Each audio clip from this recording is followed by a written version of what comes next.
Meet Uncle Sam. He has a lot of bills to pay. Almost $4 trillion worth every year. Uncle Sam's income is a little over $2 trillion per year. To make up the difference, the deficit, he does what most Americans do. He borrows money. When Uncle Sam takes out a loan, he calls it a bond. Bonds can be held by banks, investors, or even foreign governments. Uncle Sam has to promise to pay interest on these bonds, just as you do on any loan you take out. Ever think about paying your mortgage with your credit card? That's exactly what Uncle Sam does. He takes out new loans, new bonds, so that he can make payments on the old ones. All those loans, and especially all that interest, adds up. Right now, Uncle Sam owes about $14 trillion. To put that in perspective, 14 trillion is about the same as the national GDP, the total value of all the goods and services produced by the American economy in an entire year. It's such a huge amount of money that Uncle Sam is starting to run out of people to borrow from, and he's having trouble just paying the interest on his loans. The obvious solution would be to either cut spending or increase taxes. But if he cuts spending, the people that he's spending money on would complain that they don't have money to spend, and that he was hurting the economy. If he tried to raise taxes enough to close this gap, not only would people definitely have less money to spend, he'd probably have riots on his hands. So Uncle Sam chooses the easy way to make money. Just make it. He calls up the Federal Reserve, which is our central bank, and, like magic, dollars are created and deposited in banks all around America.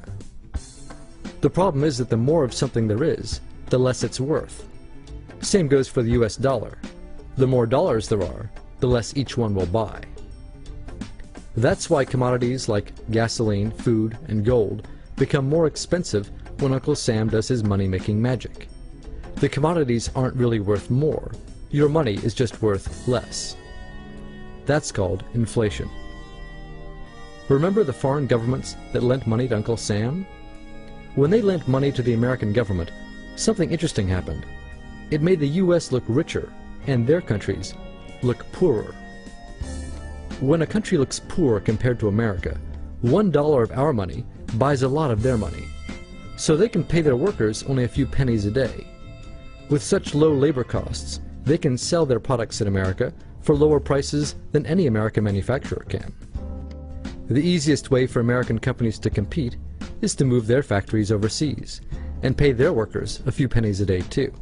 This contributes to a recession. Americans lose their jobs, stop paying taxes, and start collecting government benefits like Medicaid and unemployment. This means that Uncle Sam has even less income and even more expenses.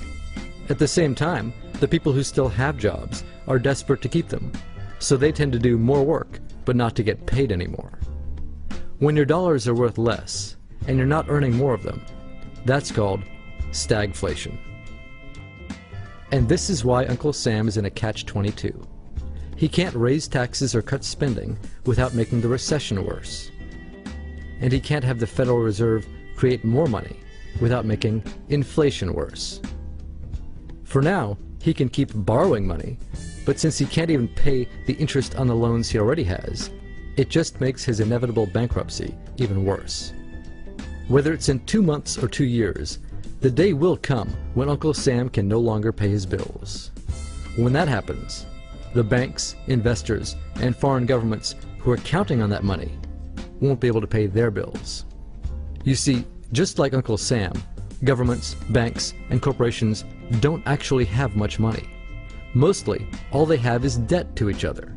If one link in the debt chain stops paying, defaults, the whole thing falls apart.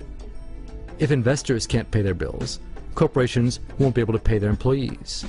If banks can't pay their bills, you won't be able to take out a loan, use a credit card, or even withdraw your savings. If foreign governments can't pay their bills, their own banks and corporations will have the same problems. That's called a global economic collapse. It's never happened before, so nobody really knows how bad it will be, how long it will last, or even how we'll eventually get out of it. The house of cards has already been built.